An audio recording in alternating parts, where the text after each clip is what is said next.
Ok, Mateo 22, 13 al 14. Recuerde que empezamos ligándonos con las últimas lecciones y empezamos a montar. Mateo 22, 13 al 14 dice así: entonces el rey dijo a los que le servían: atadle de pies y de manos y echadle a las tinieblas de afuera, allí será el lloro y el crujir de dientes, porque muchos son los llamados y pocos los escogidos. Okay, esto ha traído un problema básicamente de interpretación. Recuerde que la interpretación ingenua es aquella que no aborda los expedientes, por lo tanto la interpretación se hace muy abstracta, según mi comprensión de mi entorno. Por lo tanto, quien lee eso a primera vista, cuando dice muchos son los llamados y pocos los escogidos, la gente piensa que el Señor llama a salvación y que son pocas las personas que aceptan la salvación, cuando eso no es cierto, porque la salvación es de Jehová. O sea, nosotros no podemos hacer absolutamente nada para salvarnos. ¿Quién es el que hace todo para salvarnos? Nuestro Señor, ¿verdad? Por gracia, exactamente. La salvación se divide en tres partes, lo vamos a abordar ahora. Entonces, eso que creemos que dice sería una interpretación ¿cómo? Ingenua. Es una interpretación ingenua, porque decir que el Señor llama y la persona acepta es quitarle a Dios su soberanía. Ajá. En cuanto a eso, que dice que pocos los escogidos, muchos lo interpretan por que esos escogidos van a ser por las obras que hacen en la tierra. También. Quitándole el valor que Cristo. Sí, también. O sea, la obra que Cristo hizo. Ahora vamos a abordar qué significan los escogidos, porque los escogidos sí tiene que ver con lo que es ya básicamente sacerdocio, con lo que tiene que ver ya con la novia. Pero ¿cómo somos escogidos? No lo voy a adelantar, pero sí tiene que ver. Póngale atención. Hay dos grupos de personas, llamados y escogidos, pero los dos grupos de personas salen de un solo grupo. Ok, para poder saber eso necesitamos abordar ¿qué? Los expedientes. ¿Alguien se acuerda qué son los expedientes? Me imagino que todos, pero para no hacerlo democráticamente, ¿quién quiere apoyarnos con esa definición? Es estudiar, conocer de qué se estaba hablando, conocer la historia, qué era lo que estaba pasando. Correcto, todo el contexto, todo el trasfondo histórico, todo el trasfondo cultural, religioso. Entonces esos son los expedientes. Si yo no tengo esto, entonces automáticamente lo que estoy haciendo es haciendo una interpretación que realmente se sale de lo que Dios está diciendo y empiezo a poner mis propias ideas. Y cuando yo pongo mis propias ideas, ¿qué es lo que estoy haciendo? Estoy distorsionando el mensaje. Ok, la interpretación ingenua sería así, eso sería lo que entenderíamos. Muchos son llamados a salvación, pero pocos aceptan el llamado. Eso no es lo que dice el texto. Entonces vamos a abordar un poquito más. Veamos esta figura. Esta figura se las voy a mandar más tarde en el chat para que lo guarden, el que quiera imprimirlo y tenerlo dentro de su material, ¿verdad? De apoyo. Vemos un círculo grande negro. De ahí le vamos a llamar el todos. A ese círculo grande negro le vamos a llamar el todos. ¿Por qué lo puse negro? Digamos el mundo, ese es el mundo. Digamos todos, o sea, los que han muerto, los que viven, los que vivirán después, esos son todos. Es cuando el Señor dice que todos nacemos bajo una naturaleza ¿qué? Pecaminosa. Entonces nacemos muertos en delitos y pecados. Desde que nacemos somos enemigos de Dios. Ahí metemos a todos, ¿ok? De esos todos, Dios hace un llamado. ¿Cómo está representado eso? Como cuando la gente estaba en Egipto. Ese es el contexto que tenemos nosotros para aprender esto. Estaban en Egipto, todos eran ¿qué? Esclavos. Estaban en Egipto, todos eran esclavos. Estaban capturados por Faraón y todos servían a Faraón. Esos son los todos. Pero de esos todos, el Señor le dice a Moisés que él escuchó el clamor del pueblo y que vaya y los rescate. Y él hace un llamado. Le dice a las personas que van a salir después la noche anterior, después de un proceso con las plagas, la noche anterior vienen y sacrifican el cordero y pintan los dinteles y los postes, y esas personas que lograron salvarse de lo que fue el ángel de la muerte o el destructor. Una pregunta, ¿quién es el destructor? Para irnos ubicando. Jehová. El destructor no es Satanás, ¿verdad? Esto es muy importante, porque nosotros le damos mucho tributo a Satanás que no tiene. Entonces, después de los que se salvan del destructor, al día siguiente son sacados de ahí. Esos son los llamados. O sea, todos esos son ¿qué? Salvados de Egipto. Entonces, esa es la representación. De ahí son llamados un grupo. Pero de ese grupo que son llamados, cuando ellos vienen allá en Éxodo capítulo 32 y hacen un becerro, incluso favorecido por el mismo Aarón, entonces el Señor se enoja y le dice a las personas a través de la boca de Moisés y de Josué quiénes están con Dios y quiénes están con Jehová. Y un grupo de personas se aparta. Con Dios, perdón. Sí, exactamente. Gracias. Entonces un grupo de personas se aparta. ¿Quiénes fueron esos? Los levitas. ¿Y qué hicieron los levitas después? Mataron la espada. Y así se consagraron. Ok, esos son los escogidos. Pero pongámosle atención a esto porque en lo que es el desarrollo de todo el Éxodo, nosotros tenemos este principio bíblico. Cuando Él le dice a ellos que ellos son los consagrados, ¿cómo fueron escogidos? Ellos levantaron la mano. O sea, no es que Él le dijo, vengan ustedes para acá. Sí, porque Él dijo al azar, ¿quiénes están con Jehová? Y se vinieron. Entonces la decisión de ser escogido es ¿qué? Nuestra, es voluntaria. Bueno, resulta que en el proceso de santificación, bienvenidos, en el proceso de santificación, la santificación es responsabilidad nuestra. ¿Vamos bien? La siguiente filmina. Veamos algo con Colosenses. Toda la creación serían ¿qué? Todos. Los salvos y los no salvos. Esos son todos. Él es la imagen, en Colosenses dice, Él es la imagen del Dios invisible. Y póngale atención a lo subrayado en rojo. El primogénito de toda la creación. El primogénito de toda la creación. Esto es muy peligroso el interpretarlo mal. Los testigos de Jehová dicen que por eso Jesús no es Dios, porque Jesús es el primer creado de toda la creación. Y no es lo que dice ahí. Lo que ahí dice es otra cosa. Esta palabra primogénito no solamente tiene que ver con el primer gen, sino que tiene que ver con una palabra que se llama monogen. ¿Saben qué significa algo que es monogenético? Que es único, exactamente. No hay otro como Él. Entonces, Él no solo es el primero, sino más que el primero es único. Es único. Como Él no hay otro más. ¿De qué? De toda la creación. ¿A qué se está refiriendo eso? ¿Al Verbo o a Jesús encarnado? A Jesús encarnado. Porque el Verbo no fue creado. De hecho, no fue creado, fue engendrado a través de María por el Espíritu Santo. Pero lo más importante que tenemos nosotros que rescatar es que como Él no hay otro. Genéticamente no hay repetición. ¿Por qué genéticamente no hay repetición? Por esta razón. Porque todos venimos con una genética de Adán, que se rompe con María. Porque quien pone y deposita la semilla en el óvulo de María es el Espíritu Santo. ¿Quién más es engendrado por el Espíritu Santo? No existe nadie más. Entonces Él es monogen y primogénito. Primogénito, que es primus o primero, genus, viene de un lenguaje que significa el origen. O sea, Él es el origen de ¿qué? De todas las cosas. ¿Vamos entendiendo un poquito mejor? Él es el origen de todas las cosas. ¿Cómo lo dice Pablo? ¿Alguien se acuerda del texto? Pastor, ¿nos ayuda? ¿Cómo dice Pablo? Colosenses 1:18. ¿Correcto? Dice que porque en Él fueron creadas todas las cosas, en Él y para Él, de Él, por Él y por Él las cosas, todas las cosas subsisten. ¿Qué es lo que pasa? No es que Él fue el primer creado, sino que Él es el que creó todas las cosas. De Él sale todo. Por Él subsiste. Y no solo por Él subsiste, sino que todo es de Él. Él es el dueño de eso. Entonces, cuando nosotros escuchamos una palabra, tiene que ver con el origen, al cual nosotros le llamamos esa palabra, le llamamos semen. ¿Saben qué significa semen? ¿Qué significa? Sembrar. Bueno, ahí lo dice, pero sembrar. Pero significa semilla. La acción de sembrar una semilla. El asunto es que cuando esta palabra se ha utilizado mal etimológicamente.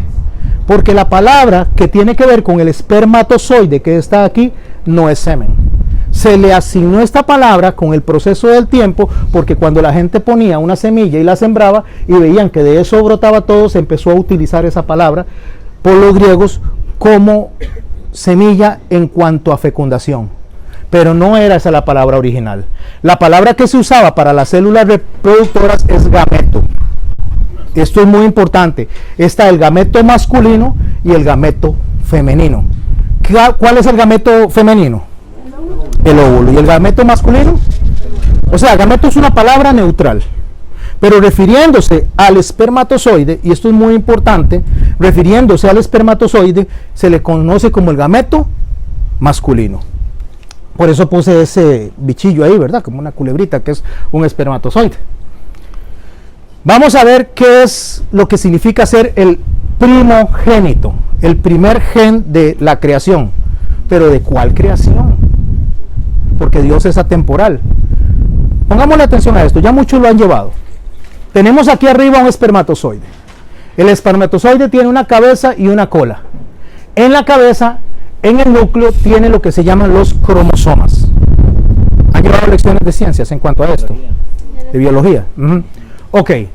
El gen es una unidad de información que almacena toda la información genética para ser transmitida hacia la descendencia. Para acomodar esto diferente, porque los genes se encuentran en los cromosomas. Las mujeres, aquí ven una mujer, ¿verdad? Con el vestidito este rosado, tienen 2 cromosomas XX. El hombre tiene 2 cromosomas, pero no como la mujer, tiene el cromosoma XY. Cuando el hombre fecunda a la mujer, de la fecundación del hombre y la mujer puede salir una mujer XX, porque este X se une a este cromosoma X y sale una mujer. O puede salir un hombre tomando un cromosoma de ella y un cromosoma Y de él y sale un XY. ¿Estamos bien hasta ahí? Pero resulta que aquí hay algo muy interesante. El único que traslada la herencia genética es el Y. Por lo tanto, la mujer no tiene la facultad ni la capacidad genética para trasladar esa información a través del gen. ¿Quién lo tiene? El hombre. Entonces, cuando el hombre tiene información genética que trasladar, solo la traslada a través del Y. Entonces, cada vez que nace un hombre, nace con información genética del anterior. O sea, el óvulo en sí, el óvulo es perfecto. No tiene contaminación. El cromosoma Y es imperfecto, está contaminado. Por eso es que la muerte entró por Adán y, hablando genéticamente en la sangre, pasa de hombre a hombre a hombre hasta nuestros días. ¿Estamos bien hasta ahí? Ahora, resulta que cuando una mujer tiene un óvulo, ese óvulo no tiene contaminación.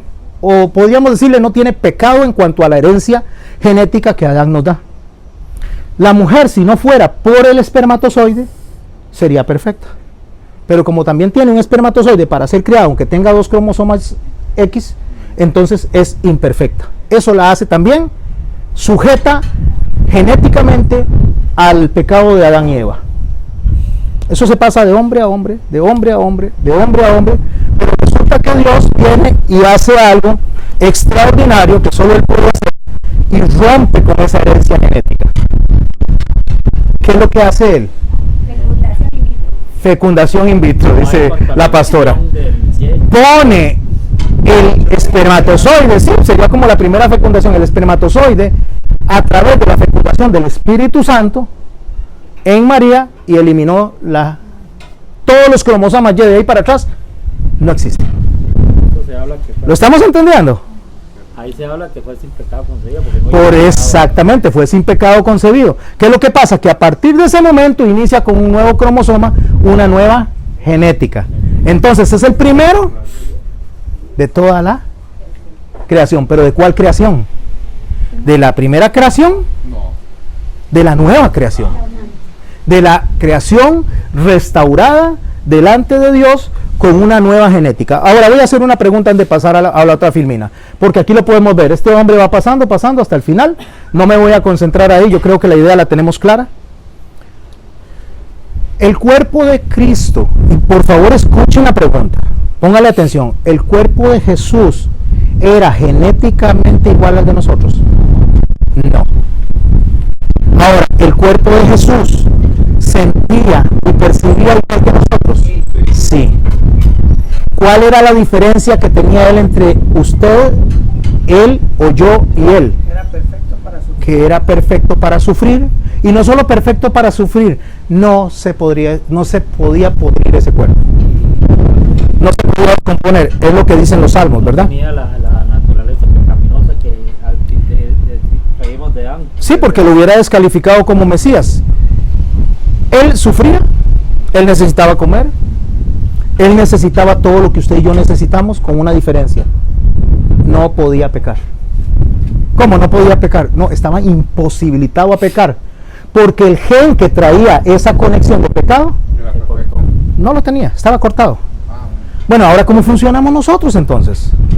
Nosotros tenemos esa misma posibilidad, nosotros tenemos esa misma perfección de poderle decir no al pecado. Sí. ¿Cómo, doña Marlene? Cuénteme. En Cristo, unidos a Él, Él dice que por Él haber venido y rescatarnos, Ujú. nosotros tenemos el poder de decidir para no pecar. O sea, estamos capacitados a la obediencia. Estamos capacitados, o sea, el hombre peca porque quiere.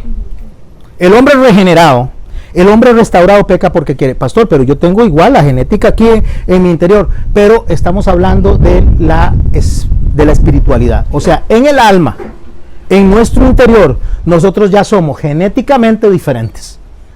O sea, nosotros si pecamos es porque escogemos pecar. El que está caído, el hombre caído, peca porque quiere. No, perdón, peca porque no puede rechazarlo. Bueno, yo creo que todos lo hemos experimentado. Cuando uno ya es rescatado por el Espíritu, cuando uno está pronto a cometer un pecado, Ajá. el Espíritu lo confronta. Sí, ahí es donde me entristece. Tiene la decisión en sus manos de ver si lo hace o no lo hace. Ujú. Si usted dice, no, esto está mal, no tengo por qué, porque yo tengo que parecerme a Cristo, y si lo hago, ya lo voy a pecar, no voy a ser igual que Él. Cuando una persona peca y no está restaurado, o sea, no está regenerado, esa persona peca y se siente triste o no, Rafael. No, ¿verdad? Lo decimos nosotros que estuvimos ahí. Pero cuando la persona ya es regenerada, es imposible que no sienta dolor por haber pecado. Ahora veámoslo desde la óptica de la carta a los romanos. Todos vamos a llamarle a las naciones, ¿ok? Todos le vamos a llamar a las naciones. En ese todos hay algunos grupos de personas que se dividen de esta manera. Se va a dividir en naciones, bienvenido, se va a dividir en naciones y se va a dividir en pueblos. ¿Estamos bien? Ahora vea, estos son los grupos en que se va a dividir: judíos antes de Jesús y gentiles. Habían dos grupos de personas en ese momento. Para efecto de los judíos existía el judío y el no judío. Para nosotros decimos hay árabes, hay franceses. Para ellos no es o somos o no somos. Solamente eso. ¿Somos judíos o somos no judíos? A los judíos se les llamaba pueblo de Dios, y a los no judíos ¿cómo se les llamaba? Gentiles, goyim. Eso era la división inicial que había. Cuando el Señor Jesús viene y el Señor Jesús viene y inicia esa nueva generación que es la iglesia, de este grupo de gentiles se convierten unas personas, o sea, son transformadas unas personas, llegan a ser regeneradas unas personas y se llegan a llamar gentiles ¿qué? Cristianos. Ese es un pueblo. Y de los judíos se llegan a convertir un grupo de personas. Esos son conocidos como ¿qué? Judíos cristianos o judeo-cristianos.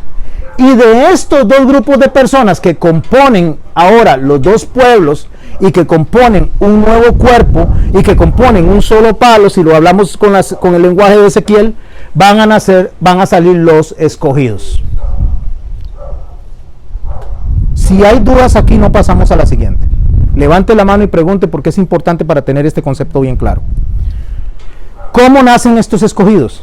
Igual que los que fueron llamados, sacados de Egipto, llegaron a un momento determinado, no sabían cómo adorar a Dios, se les ocurrió adorarlo como habían aprendido, hicieron un becerro de oro, se equivocaron y Dios les dio la oportunidad. ¿Quiénes están allá y quiénes están acá? Es voluntariamente. Esos escogidos no es porque los agarraron como frijoles y los pusieron acá. No, esos escogidos son escogidos mediante su propia decisión. Eso se llama santificación. Entonces, cuando usted y yo decidimos hacer lo que Dios dice bajo la voluntad de Dios y dejar el pensamiento que traíamos del mundo, porque aunque el Señor nos salvó, no necesariamente estamos haciendo lo correcto. Cuando decidimos hacer lo correcto, nos convertimos en escogidos. Esos son la novia. Ahora, estos escogidos, cuando llegan a ser escogidos, llegan a tener un problema. Empiezan a atacar a estos o a estos. Porque muchas veces se sienten mejor que esas personas. ¿Cierto o no? Sí. Entonces, a estos escogidos se les dejó un verso para que estemos claros. Cuando ustedes se metan a las redes y critiquen a otras personas, yo lo hacía antes, ahora no. Cuando critiquen, una cosa es que usted aporte una opinión bíblica sin enfocarse en una persona, y otra cosa es que usted agarre y ponga algo contra las personas. Porque cuando usted hace eso, en ese momento ese escogido ya está en problemas, porque se sintió mejor que los demás. Y como dice Pablo, que debemos de sentirnos, ¿cómo debemos de ver a las otras personas? Debemos de verlas superiores a nosotros. ¿Por qué nosotros debemos de ver a esas personas como superiores a nosotros? Porque eso nos pone en un estado de humildad, en un estado de sencillez, en un estado delante de Dios de sumisión. Cuando yo empiezo a decir, mira esos que van para Cartago, mira aquellos que van para el infierno, yo estoy pecando por muy escogido que sea. Y escuche lo que dice Proverbios 17. 17, ya no lo puse mal, creo que es 17:3. Bueno, ahorita lo buscamos y me ayudan. El que justifica al impío y el que condena al justo, ambos son igualmente abominación para el Señor. Déjeme explicarle esto, esto es muy serio. ¿Alguna vez usted, y no levante la mano, no estamos aquí haciendo un juicio, alguna vez usted ha determinado que una persona va para el cielo o el infierno porque usted cree que esa persona, por la conducta que tiene, usted va para el infierno? ¿Lo ha hecho? ¿Lo ha pensado? Tiene pasaporte sellado. Este tiene pasaporte para el infierno. O tal vez usted llegue a una persona muy bondadosa, una persona muy gentil, y usted dice, ah, no, este se ganó el cielo. Bueno, Dios dice, ¿cuál es, mi amor? El 15-17. 17:15, ok, para que lo anoten por favor, 17:15. El Señor lo que dice esto, el que justifica al impío, ¿qué es lo que está diciendo? El que dice o salva con su boca no lo puede salvar, el que salva al impío es abominación. O el que manda al infierno al justo. ¿Qué es lo que está diciendo? Que ni usted ni yo tenemos la capacidad de discernir si una persona es salva o no es salva. Es trigo y sal. Eso no lo sabemos nosotros, eso lo sabe solo Dios. Nosotros nos toca solamente ¿qué? Tirar la semilla. Y lo que quien la riega, quien la siembra, quien la riega, quien la produce y quien la cosecha, ¿quién es? Dios. Cuidado, mis hermanos. Qué peligroso es cuando nosotros ponemos a una persona en el infierno o el cielo. Incluso esas personas que sueñan y traen ese sueño como doctrina a seguir y que dicen que vieron a Michael Jackson aquí o allá, esas mismas personas están incurriendo en un pecado delante de Dios y Él aborrece eso, porque el único que puede decir eso es Cristo. Una persona que usted pueda decir que está en el infierno porque Dios así lo dijo, ¿quién es? Judas. Él lo dijo. No lo dijo nadie más, lo dijo él, ¿verdad? O el rico en lo que es la supuesta parábola de Lázaro y el rico. Ok, ahora tenemos a todos un grupo de personas dividido en diferentes grupos, y esos diferentes grupos le vamos a llamar ¿cómo? Rebaños. ¿Estamos bien? Rebaños. Y a estos dos que estamos aquí le vamos a llamar ¿cómo? No, pueblos. ¿Cuáles son los rebaños, perdón? Todos los grupos son rebaños. Todos los grupos, indiferentemente si es gentil o no es gentil, y ahora lo va a ver por qué. Todos son rebaños. ¿Qué es un rebaño? Empecemos ahí. ¿Qué hay en un rebaño? Un grupo de Un grupo de ovejas. Usted no está diciendo salvas o no salvas, solo hay ovejas. Y hay muchos lugares donde hay ovejas. Génesis 1:26. Vamos a empezar a hablar del plan original para empezar a abordar este grupo de todos, de los escogidos, de los llamados, de los rebaños y de los pueblos, para poder entender nosotros bien el lenguaje que está utilizando cada uno de los evangelistas y el mismo lenguaje que utiliza Dios mismo a través de los profetas. Génesis 1:26. Entonces dijo Dios, hagamos al hombre, y aquí me voy a detener, vean esta flecha azul. Entonces dijo Dios, hagamos al hombre. ¿Y por qué tiro la flecha? Porque esos son todos. La palabra que dice aquí, hagamos al hombre, la palabra que se utiliza aquí es Adam con M, no Adán con N, es diferente. Adam con M es una palabra que significa el terráqueo. Adán con N significa Ish o varón. Hay mucha diferencia entre el uno y el otro, porque Adán con M, que significa el terráqueo, eso dije bien, ¿verdad? Incluye al hombre y a la mujer. Hagamos, entonces dijo Dios, hagamos al Adán a nuestra imagen, póngale mucha atención a esto, a nuestra imagen, conforme a nuestra semejanza. Él crea a Adán, él crea al terráqueo, no lo engendra, no lo tiene, no es el nacimiento de Adán, es la creación de Adán. Salió de la nada, él lo sacó de la nada, él tomó polvo, él le puso aliento de vida, él lo mezcló, hizo barro y lo formó en ese momento, o sea, no existía antes. En ese momento él viene y lo crea a su imagen y conforme a su semejanza. Pregunta, ¿cómo es Dios? Físicamente. Es espíritu. Es luz. ¿Qué más?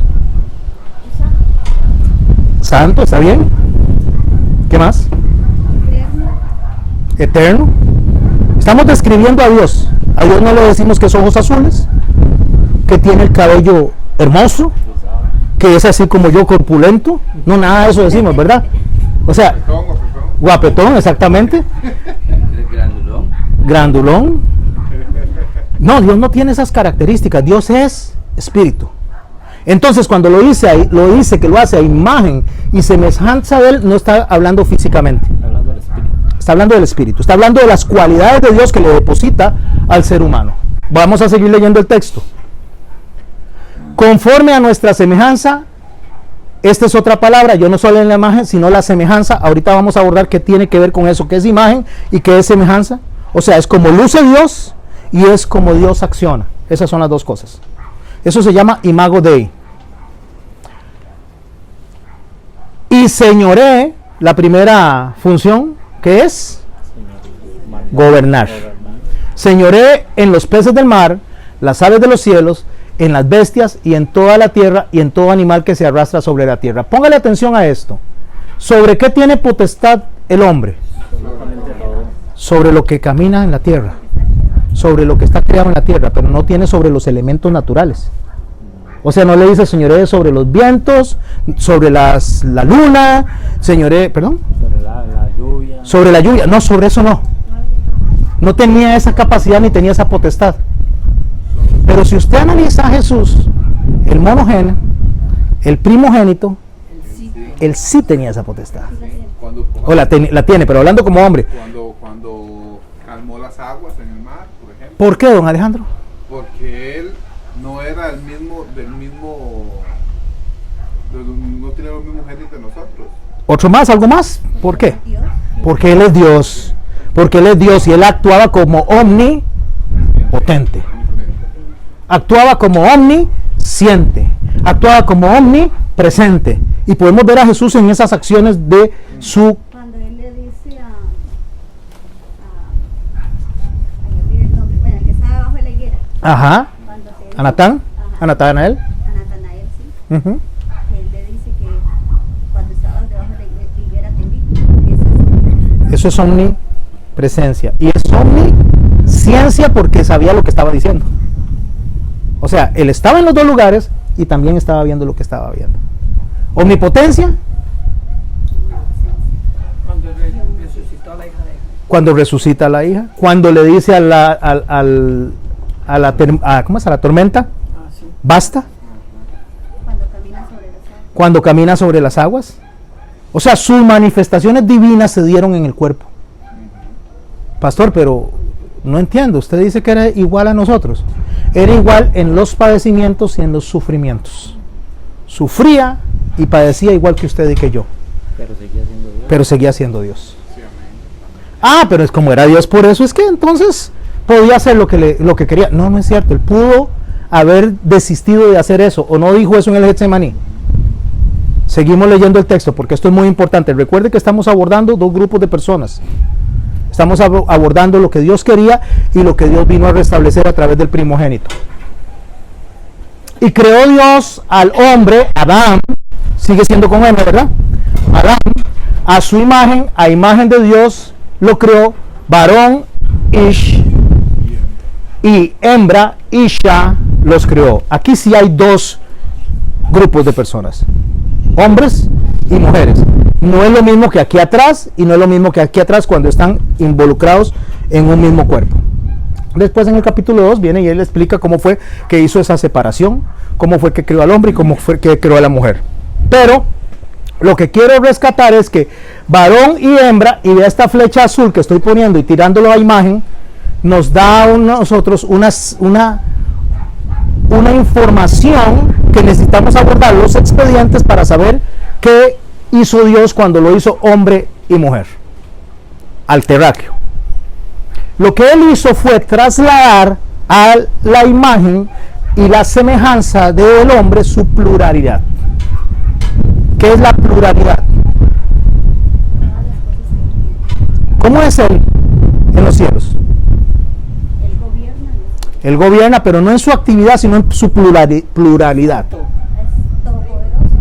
Trinidad. Esas son manifestaciones y son acciones. Él como tal, él es plural. Él es Trinidad. Él es Trinidad. Él es Padre, Él es Hijo y el Espíritu Santo. Esa es la pluralidad que Él traslada. Esa es lo que se conoce como un ejat. Eso se conoce como una unidad compuesta. ¿Estamos bien hasta ahí? O sea, Él es Padre, Él es Hijo y Él es Espíritu Santo. Y a la vez son uno, pero a su vez son tres. ¿Cómo puede explicar usted eso? ¿Hay una forma de que lo explique? Sí, por ejemplo, en el matrimonio. El matrimonio es correcto, es la única forma que te puede darle una idea a las personas de cómo es Dios en el matrimonio. Por eso dice que llegan a ser ¿qué? Una sola carne. Llegan a accionar juntos. Llegan a pensar prácticamente casi igual con el paso de los años. Casi a hablar lo mismo. Doña Malena me roba mis chistes. No, mentira. Yo, es al revés. A veces usted se encuentra diciendo, pero mira, yo hablo como ella. Yo actúo como ella, cocino como ella, o ella como yo. O sea, empieza a trasladar, a transferir conductas el uno hacia el otro. Hace lo que sucedió con las llaves.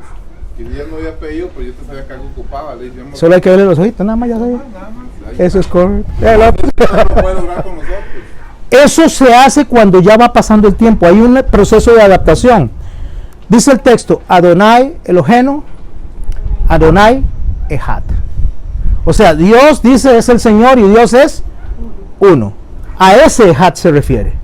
Entonces, cuando Dios hace al hombre y a la mujer, en cuanto a su imagen, no estoy hablando en cuanto a sus manifestaciones, ni en cuanto a cómo se conduce, sino a su ser en sí, lo traslada al matrimonio. Por eso la importancia del matrimonio. Porque el matrimonio es el testimonio, es la plataforma, es el púlpito del cual se predica. ¿Sabía usted eso? No es el pastor predicando, no es el pastor Alejandro, no soy yo predicando. Nosotros solo lo que hacemos es pasar información, sino que cada uno de ustedes en su matrimonio son testimonio de Dios hacia el mundo. Como nos conduzcamos nosotros dentro del matrimonio, en esa misma medida estamos testificando a nuestro Dios. Estamos predicando. Por lo tanto, cuando usted y yo hacemos algo incorrecto dentro del matrimonio, nos tratamos mal. Por eso es que Pedro dice que al hombre que le habla de una forma descortés a su esposa, tratando de parafrasear lo que se está diciendo, ¿qué es lo que pasa? Esas oraciones no pasan pero ni del techo. Porque lo que está haciendo es mandándole al mundo una información errónea de lo que es Dios. Entonces, el matrimonio que nosotros conocemos entre nosotros y la pluralidad que hay de Dios en la Trinidad, nosotros lo vamos a experimentar en el cuerpo de Cristo y su novia. Así lo vamos a conocer. En términos simples, que fuimos hechos, y cuando digo términos simples no estoy hablando de términos simplistas, son dos cosas muy diferentes. Simple es explicarlo de una manera sencilla, simplista es no darle importancia. Entonces, en términos simples, que fuimos hechos ¿para qué? Para parecernos a Dios. Separe esto, mi hermano. Una cosa es parecerse y otra cosa es ser como. ¿Pueden separar eso? De parecerse a ser como. Hay gente que dice que nosotros somos como Dios y que vamos a llegar a ser dioses. Eso es una herejía. Nunca, jamás, ni aún cuando estemos en presencia del Señor vamos a ser dioses. Él es único. No hay otro como Él. Él es creador y nosotros criaturas. Así es, pastora. Y nosotros creernos que podemos llegar a la estatura de Él. Es que como Él es, yo soy. No. Yo soy coheredero de lo que Él tiene. ¿Cuál es la diferencia de ser coheredero a ser heredero? Se los voy a explicar a los que no lo saben, los que no están llevando clase de romano.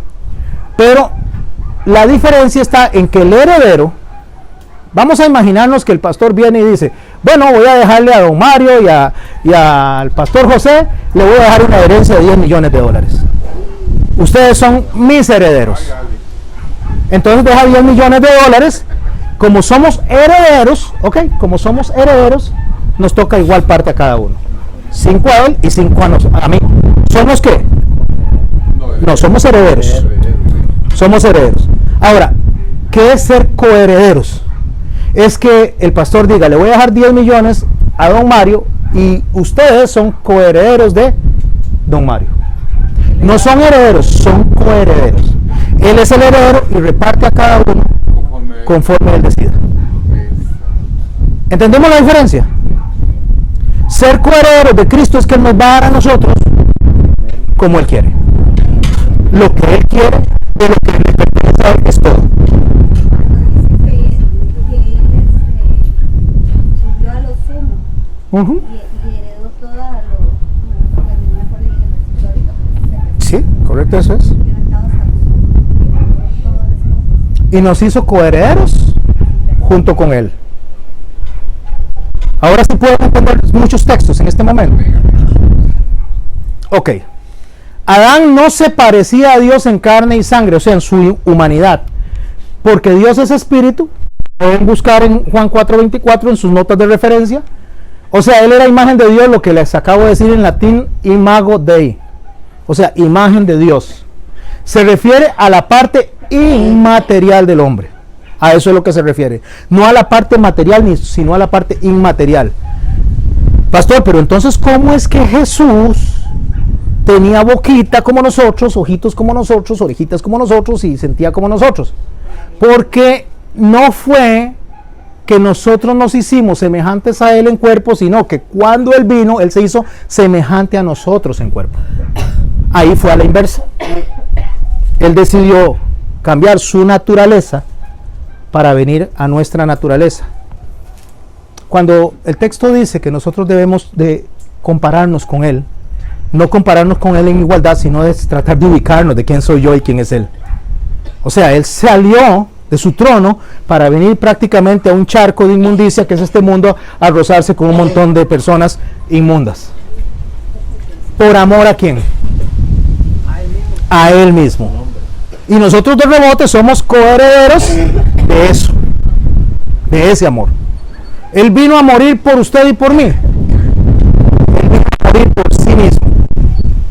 Y nos beneficia a nosotros, porque nosotros somos el regalo. Nosotros somos la novia, la esposa es el regalo de Él, es el obsequio de Él, es lo que Dios le da a Él. ¿Sabía usted eso? Porque entonces nos sentimos tan maravillosos. Cuando la palabra dice que no habiendo nadie mayor que él juró por sí mismo. La novia es el presente que Dios le da a Cristo por lo que él hizo. Porque él vino a restaurar su nombre. Y cuando el nombre de él fue quebrantado, fue no fraccionado, porque no se puede hacer eso, pero por lo menos cuando Adán pecó. Porque Adán tenía toda una gran corporación, no sé si usted sabía. El negocio más grande que haya existido en el mundo lo tenía ¿quién? Adán. Ahí están todos esos animales, y no tenía unas cuantas vacas, tenía todo el mundo. Ahí están esos peces, ahí están todos esos árboles, ahí está toda esa naturaleza. Tome, ahí está. Administrelo, porque somos socios. Dios y el hombre eran socios ahí. Pero eso es como que usted viniera, digamos, y apareciera Bill Gates aquí. Bill Gates está vivo todavía, sí. Sí está vivo. Bueno, como apareciera, muy vivo. Vecino mío. Sí. Si viniera Bill Gates aquí y le dice, mira Johnny, me caes muy bien Johnny, vos que manejas tanto y todo eso, te voy a hacer socio mío, le dice Bill Gates. Vamos a irnos para, nadie sabe dónde vive Bill Gates, en los Estados Unidos. En California. Ve Johnny, te voy a llevar a California con todos los chihuines. Bueno, eso se dice en otro país, ¿verdad? Pero vamos a decir así. Vamos a llevarte para California con todos los chiquillos, vamos. Pero usted y yo vamos a ser socios. Entonces Johnny le dice, don Bill, pero ¿cuánto tengo que poner? Porque miren, no tengo pero ni para el pasaje más tarde. Nada, no tiene que poner nada, yo lo pongo todo. Usted solo tiene que trabajar. Usted solo tiene que administrar lo que le voy a dar, pero somos socios. Esa fue la escena que tenía Adán. No tiene que poner nada, yo lo pongo todo. Administre, es nuestro. Hay una pregunta. Dígame. ¿Por qué yo busco en la Biblia aquí? Ese Adán no me aparece así, se aparece, es que ahí no. No le va a aparecer ahí. No. Tienes que leer el texto en hebreo. Ahí no le va a aparecer. Recuerde que las traducciones son eso, traducciones. Adán con N, ¿qué era lo que significaba? Adán con N, Adán con M es terráqueo, y Adán con N es Ish. O sea, es que Adán es la traducción que se le da varón. Y Isha, varona. Sacada del varón. ¿Preguntas está aquí? ¿Están todos claritos? Qué bien, porque después hay tareas, ¿verdad? No ahorita tienen que completar las tareas anteriores. Seguimos. Entonces, ser a imagen de Dios es ser. ¿Cómo es ser? Es ser adecuado para el dominio, porque eso se le asignó que dominara. Entonces, ser a imagen de Dios es tener la capacidad, ser adecuado, ser una persona que tiene toda la inteligencia y la capacidad para administrar eso. ¿Lo tenía Adán? Sí. Es estar capacitado para tener comunión con el Creador en su área mental, moral y social. ¿Estaba capacitado Adán para eso? Sí.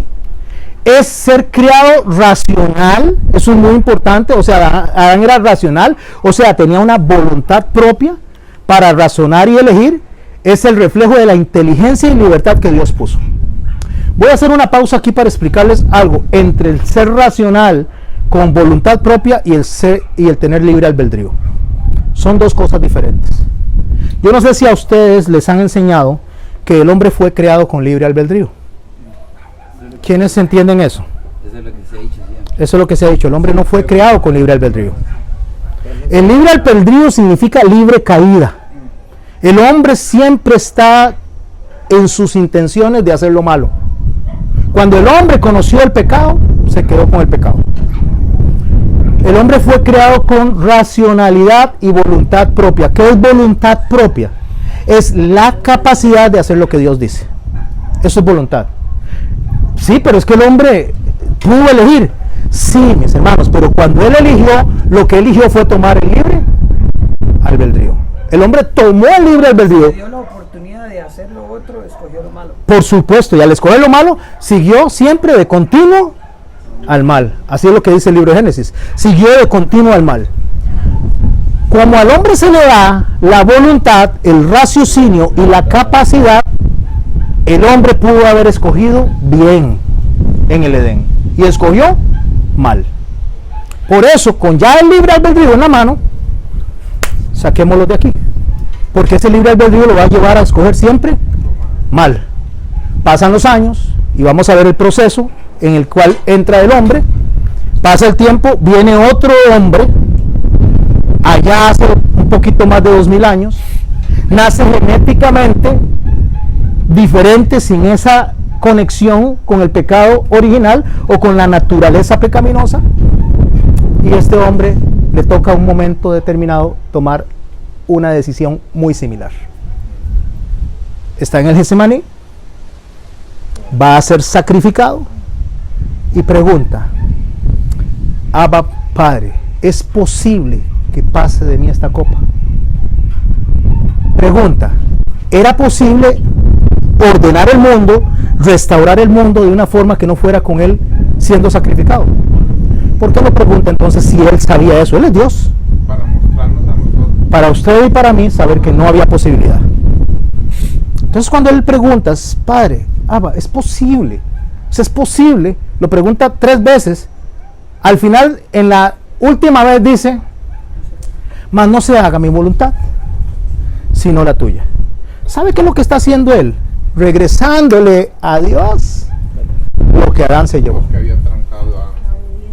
La obediencia. Perfecta. ¿Lo estamos entendiendo? Sí. Y ahí empieza una nueva generación. Ahí empieza una nueva humanidad. Una humanidad que desea hacer la voluntad de Dios. ¿Es una humanidad que va a dejar de sufrir? No, hasta que se restauren las cosas. Pero no le va a importar, porque hasta el sufrimiento va a ser secundario por hacer lo que Dios dice. En ese momento, el ser racional y la voluntad propia regresa al hombre. Y si le quiere poner el nombre que Pablo le puso, se llama espíritu de dominio propio. Ahora el hombre tiene dominio sobre sí mismo. Ahora el hombre no anda como caballo desbocado, sino que el Espíritu Santo es el que lo guía.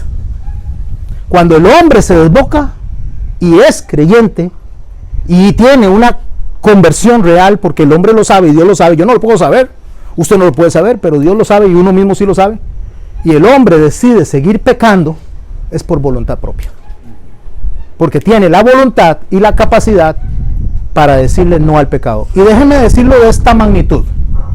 Pablo lo dijo así: el poder que operó en Cristo para resucitarlo de los muertos opera en nosotros para salvación.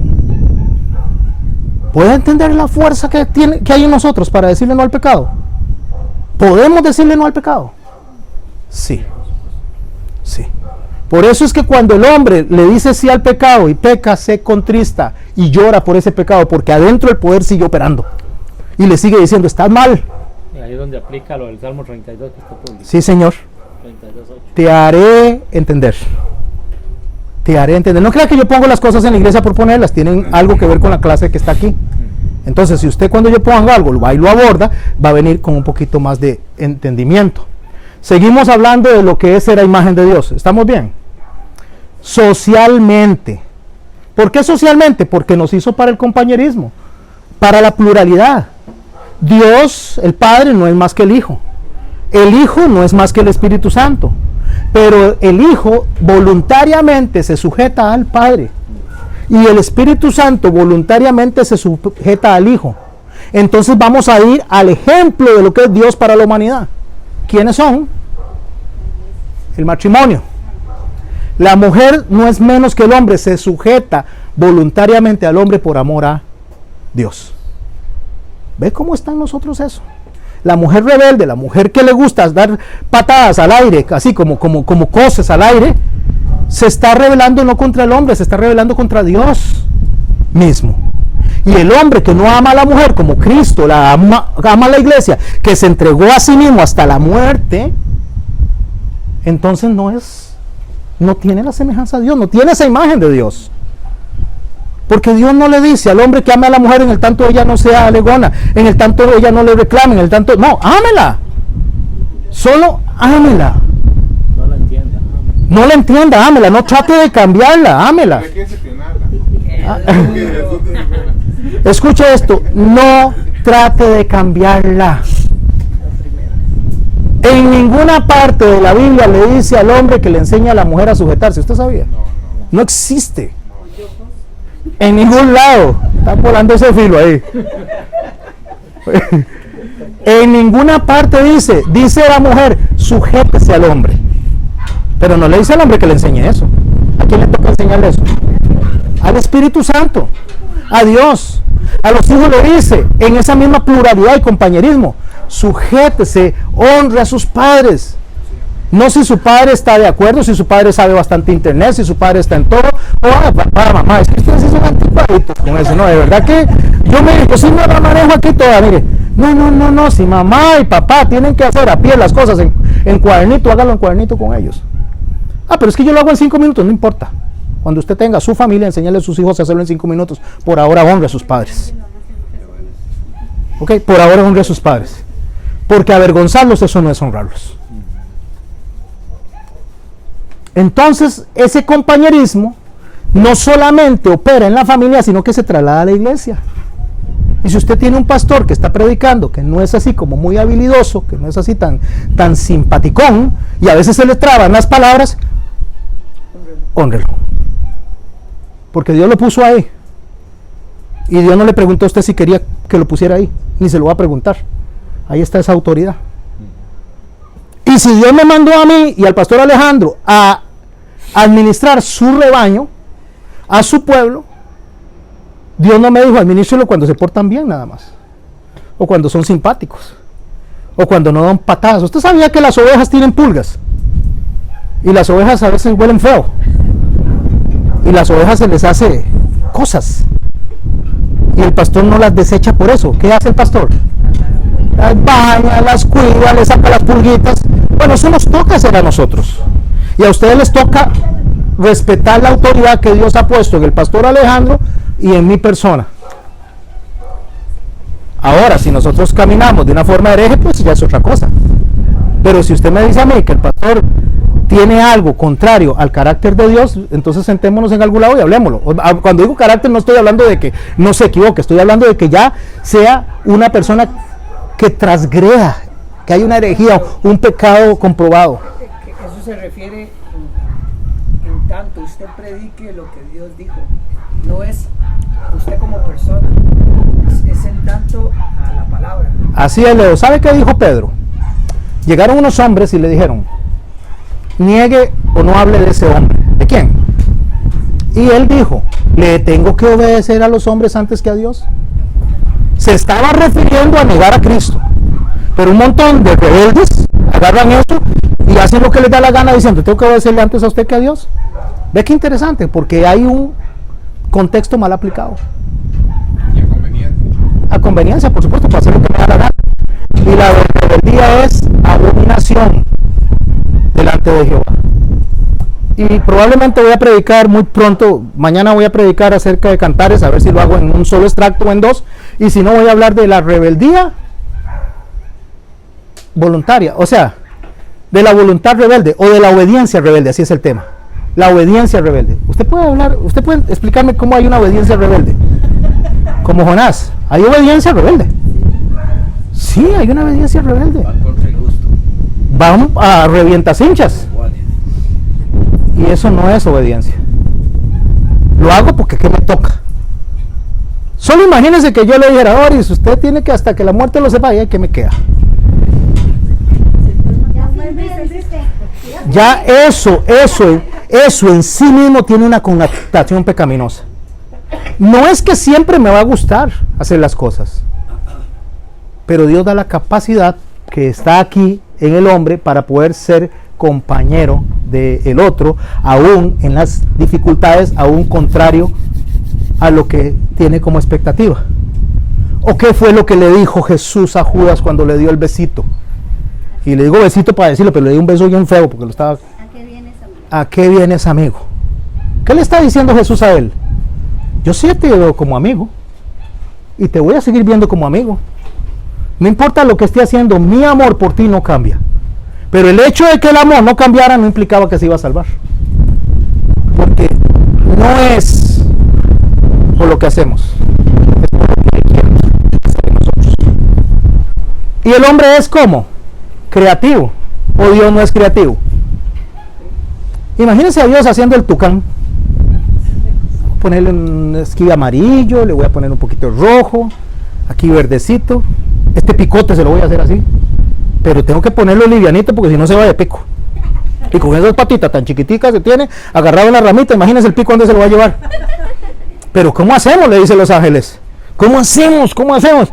Tranquilo, ustedes no saben nada. Espérense para explicarles.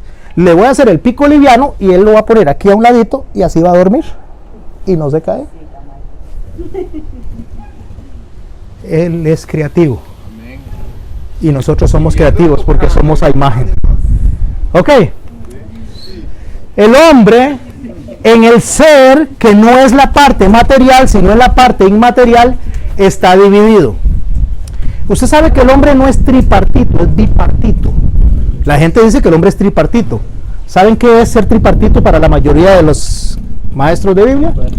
Cuerpo, alma y espíritu. El hombre es bipartito. El hombre es cuerpo y es alma. Cuerpo y alma. ¿Y el espíritu? Regresa a Dios. El espíritu es en el cuerpo una batería que lo hace funcionar. Cuando se quita ese espíritu, el cuerpo se caput. Y en el alma hay un espíritu que el hombre ahorita no tiene hasta que el Espíritu Santo viene y lo regenera, que es el Espíritu Santo. O sea, el ruaj. Y este otro es el neuma. ¿Qué es el neuma? El neuma es lo que Dios pone para que usted y yo caminemos por aquí. Y el ruaj es aquello eterno que Dios pone en nosotros para poder tener una relación eterna con Él. ¿Entienden la diferencia? Uno funciona con el cuerpo y el otro funciona con el alma. No, es que sí, porque Prefiero que lo pregunte y no que se lleve la duda, ¿ok? El hombre es bipartito, es cuerpo y es alma. Cuando Dios hace al hombre, le pone el espíritu para que el hombre viva. El cuerpo es el soplo para que él viva. Eso es neuma. Neuma, donde viene la palabra neumático. O sea, como inflarlo. Neuma. Pero el alma necesita tener la conexión con Dios para que el alma funcione de acuerdo, alineado a como Dios piensa. Eso es el ruaj. Eso es el Espíritu Santo. Cuando el hombre peca, se desconecta el ruaj, pero continúa caminando por 1000 años más y se empieza a morir.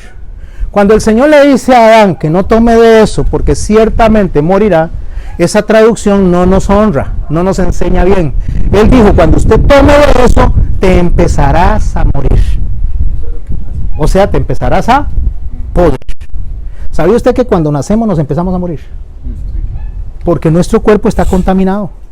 Nuestro cuerpo es un día. Ustedes celebran los cumpleaños y usted dice, un año más. ¿Usted sabe que es un año menos? Un año menos. No es un año más, es un año menos.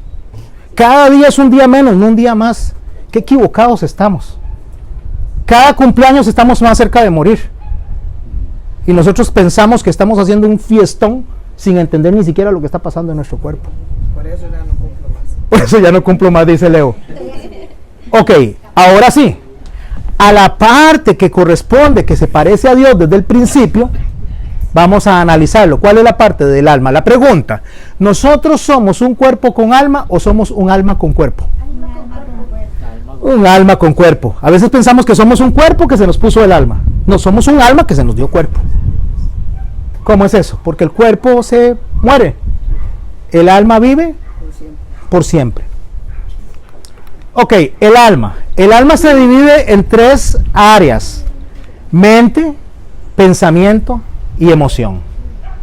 ¿Usted sabía que la mayoría de la gente piensa que mente y pensamiento es lo mismo?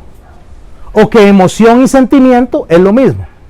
Hoy se va a llevar usted una perla de sabiduría. ¿Quiere llevársela para su casa? No se la lleve para su casa, llévesela para su corazón. Mente es entendimiento, capacidad de crear pensamientos que están aquí, pero la mente no tiene los pensamientos, la mente tiene la capacidad de crearlos. La mente es la creatividad, la mente es el intelecto, la mente es el raciocinio, la mente es la memoria, aunque necesitamos los recuerdos en el pensamiento para mantener la memoria, porque está ligada a la mente. La mente genera imaginación, la mente da voluntad y otras habilidades cognitivas. ¿Estamos claros? Eso es la mente. Usted ahí no ve llorar, ahí no ve sufrimiento, ahí no ve nada. Simplemente ve capacidades. Capacidades que vienen de Dios, que la pone en nuestra mente. Nosotros tenemos que pensar como Cristo, con esas capacidades, porque esas capacidades nos van a hacer a nosotros pensar bien. Por eso es que el texto dice que pensemos en todo lo que es bueno, agradable, puro, santo. ¿Por qué dice eso? Porque nos conecta el pensamiento con nuestra naturaleza que se parece a Dios. Por eso también dice que debemos renovar nuestra mente. Así es, porque el pensamiento no necesariamente está alineado a Dios. El pensamiento debemos de alinearlo a Dios. Ahora, ¿qué es el pensamiento? Es el proceso mental. Tenemos la mente que tiene todas estas capacidades. Eso se los voy a poner en el chat. Le voy a tomar una picture, le iba a decir, una foto y lo voy a poner ahí. ¿Por qué? Porque ustedes deben de aprenderse esto. Ojalá se lo aprendan de memoria, mis hermanos. Porque cuando ustedes leen la Biblia van a tener, no se los voy a poner de tarea para que se lo aprendan, pero traten, hagan el esfuerzo. Porque cuando usted lee los textos de cómo pensar como Cristo, cuando está hablando de la mente, está hablando del corazón, está hablando de un montón de cosas, usted va a tener el concepto de lo que está diciendo el profeta o de lo que está diciendo el escritor. Entonces, el proceso mental relativamente es abstracto. ¿Se acuerdan que era algo abstracto? ¿Qué era algo abstracto? No tiene una forma definida. Nosotros pensamos y no tenemos una forma definida de lo que pensamos. Podemos pensar bien o podemos pensar mal. Podemos pensar que estamos haciendo algo, las cosas bien, y las estamos haciendo fatal, porque es como pensamos que necesitamos regenerar eso para que nuestra mente funcione bien desde el intelecto y la creatividad. Porque yo puedo ser con una persona muy creativa y hacer bombas para matar gente. Sí, en esa parte de la mente puede perfectamente usted se hace pasar todo lo malo. Exactamente, pero esta naturaleza que me conecta a la mente de Cristo es la que me permite que el resto del proceso de mi integración en una sociedad como lo que es la iglesia funcione bien. Muy profundo esto, ¿estamos bien? ¿Les gusta? Ok. El proceso mental relativamente abstracto ¿es voluntario o es involuntario? Yo pienso y no necesariamente estoy accionando mi pensamiento voluntariamente. Puede ser que sea involuntario. Puede ser que en un momento u otro alguien me toque. ¿Qué pasa Ay, no, era vos, Rafita, qué bueno. O sea, hay una reacción y mi mente funciona voluntaria o involuntariamente. Esta reacción se hace involuntaria porque la mente todavía no es controlada. ¿Controlada por quién? Por el Espíritu Santo, por Dios. Entonces dice que sus ideas, mediante los pensamientos, se desarrollan las ideas en el entorno íntimamente relacionados con la mente. Íntimamente relacionados, mas no es la mente, por favor. O sea, está relacionado, pero no es la mente. Es decir, los pensamientos son ¿qué? Ideas, recuerdos, creencias en movimientos relacionados entre sí, pero podrían estar alineados al mundo, alineados a Satanás, alineados a mi propio yo. Entonces yo necesito el pensamiento, alinearlo en mi mente, que es la que genera la capacidad para que piense como quién, como Dios, como Cristo. Ahora, cuando este proceso está funcionando en conjunto, que eso es el alma, va a producir emociones. Puede ser que me dé tristeza, puede ser que me dé alegría, puede ser que me dé enojo. Representan modos de adaptación. Las emociones son modos de adaptación. Cuando una persona ataca con enojo, solamente usted sabe que se está adaptando a un entorno. O sea, está tratando de que aquella persona no sobrepase una línea. Está la defensiva, el enojo, o la tristeza, o las lágrimas. Podría ser un momento de llorar porque su emoción está triste y se está adaptando al entorno. El sufrimiento es una adaptación al entorno. Entonces, cuando yo tengo estos estímulos, lo que percibe la persona es, dependiendo del lugar, suceso en un recuerdo importante y produce mi sentimiento. ¿Cuál es la diferencia entre la emoción y el sentimiento? La emoción yo la tengo internamente, nadie la ve. El sentimiento es lo que la gente ve. Cuando yo me siento triste, esa es la emoción. La gente dice, mira, te sentís triste. ¿Por qué saben eso? Por lo que están viendo. Porque salen las lágrimas ahí. El sentimiento es lo que se ve. La emoción es lo que no se ve. Cuando usted está enojado, entonces dice, este está enojado. Mira, este se siente enojado. Se siente enojado porque su emoción está en ese momento enojada.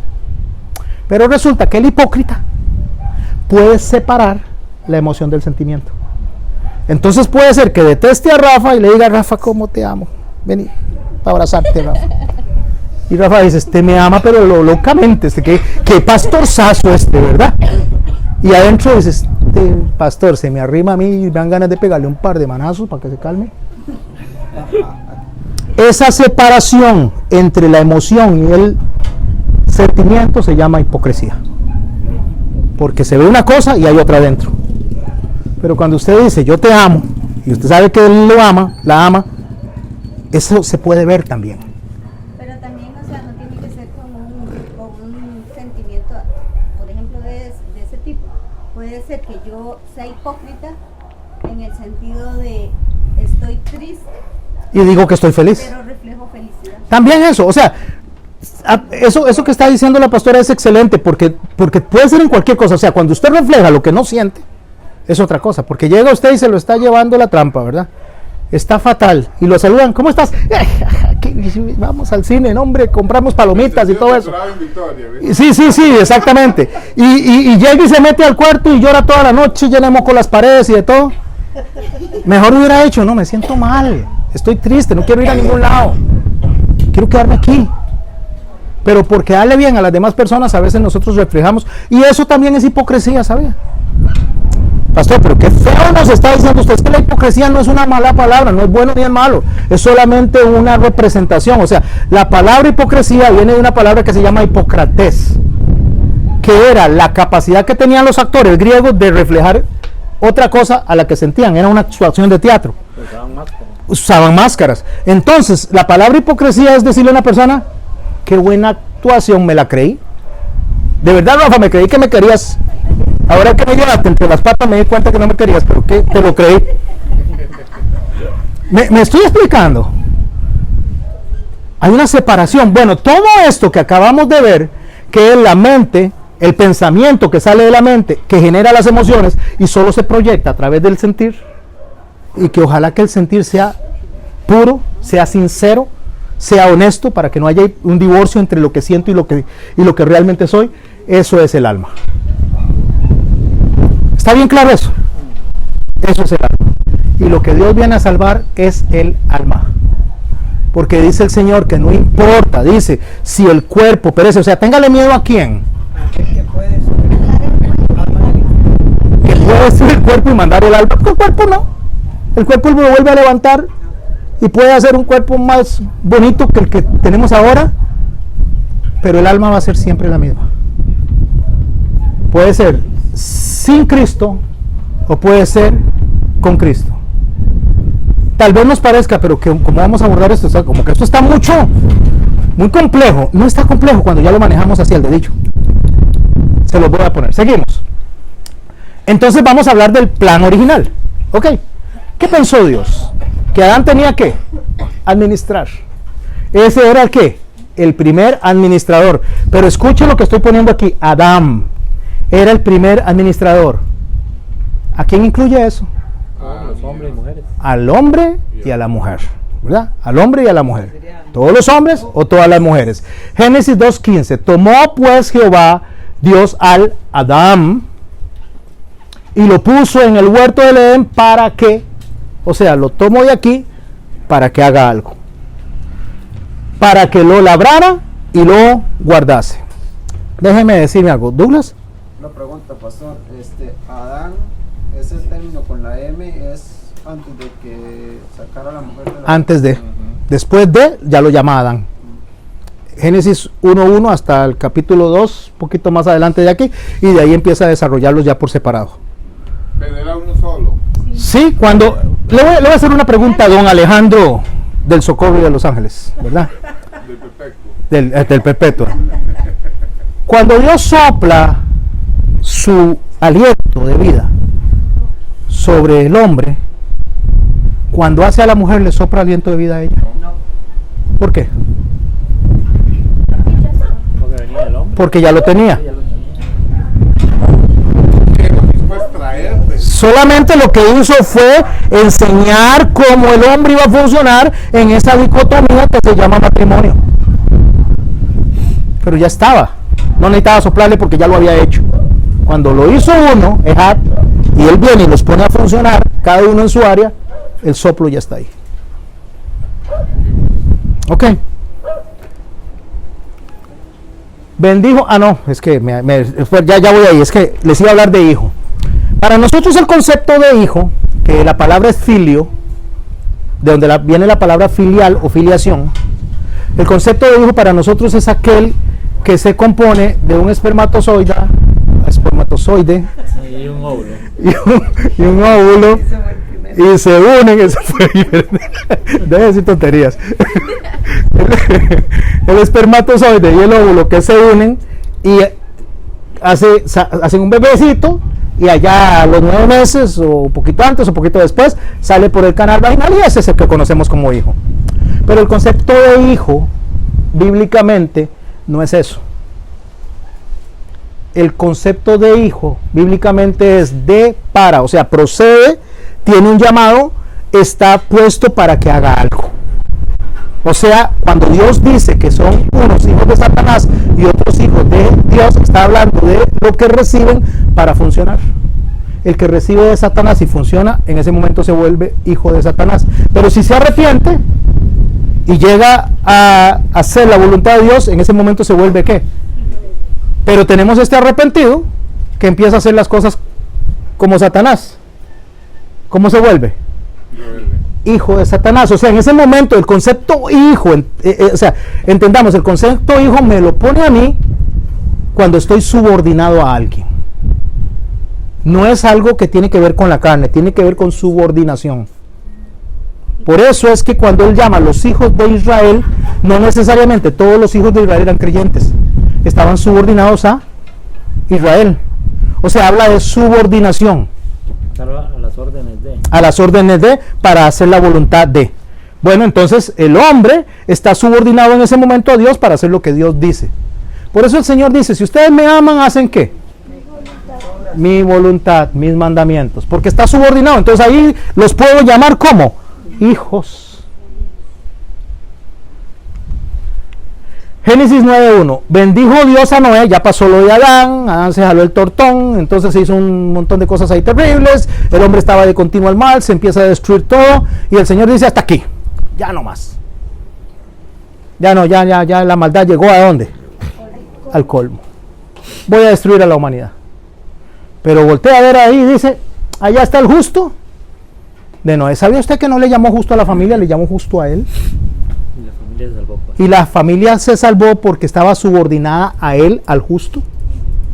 Y no quiere decir que sus hijos se van a salvar porque usted es salvo. Está hablando de la subordinación. Si sus hijos se subordinan a usted, le honran, automáticamente Dios va a extender la misericordia hacia ellos y va a llegar y va a tocar esos corazones porque esos niños se subordinan. Igual pasó con Lot. Igual pasó con Lot, exactamente. Es subordinación. Seguimos. Bendijo Dios a Noé y a sus hijos y les dijo que fructificad y multiplicados y llenan la tierra. ¿Les parece como parecido a algo que pasó anteriormente? Porque ese es el plan original. Cuando alguien dice, mire, es que el hombre pecó porque tuvo sexo, mire, está más perdido que el chiquito de la Llorona. Ya había una orden en cómo iban a hacerlo. Que la cosa, que iban a ir a que le pusieran ahí un tubito y no sé, lo engendraran y lo iban a llevar al hospital encima. No, ni existía. No había otra opción que tener sexo. No tiene otra opción para que tengan hijos. Vaya, multiplíquense. Porque el sexo no es malo. El sexo es malo fuera del matrimonio. Es pecado. Pero el sexo es bueno y es santo. Por eso hay un libro que se llama Cantares. Y habla de sexo por todo lado. Solamente que nosotros no vamos a ver eso. Vamos a ver lo que el mensaje nos está diciendo de lo que el matrimonio y su relación de amor muestran a la humanidad de lo que es Dios y su pueblo. Eso es lo que vamos a hacer. Pero al final de cuentas, para fructificar y multiplicarse necesitan necesitan ir a la cupa, ¿verdad? Ahora, viene él y hace en Noé otro pueblo. A ese pueblo o a ese montón de gente le vamos a llamar naciones. Porque de ahí vuelve a salir un grupo de gente, de los 3 hijos de él. Entonces, después de que da una nueva oportunidad con Noé, va a retornar al diseño original. ¿Cómo va a retornar al diseño original?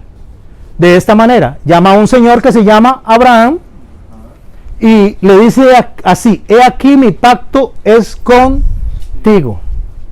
No conmigo, ¿verdad? Contigo.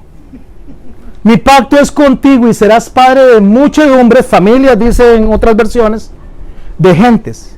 Y no se llamará más tu nombre Abraham, sino que será tu nombre Abraham. Esta palabra Abraham, esto es aliento de vida. Otra vez él deposita en Abraham su proyecto que había depositado en ¿quién? En Noé. Perdón, ya me confundo, muchachos. En Adán. Él no le dijo Noeham, ¿verdad? Mire, Noeham, ahora usted no se va a llamar Noé, sino que ahora se va a llamar Noeham. No, ese lo hizo a Abraham. Se llamaba Abraham y ahora le dice Abraham. Está nuevamente retornando al diseño. Entonces, dice: porque te he puesto por padre de muchedumbres, y te multiplicaré en gran manera, y haré naciones de ti, y reyes saldrán de ti. Hay 2 grupos de personas.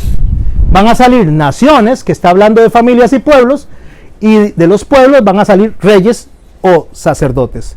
Esa es la restauración de lo que él quería desde el principio.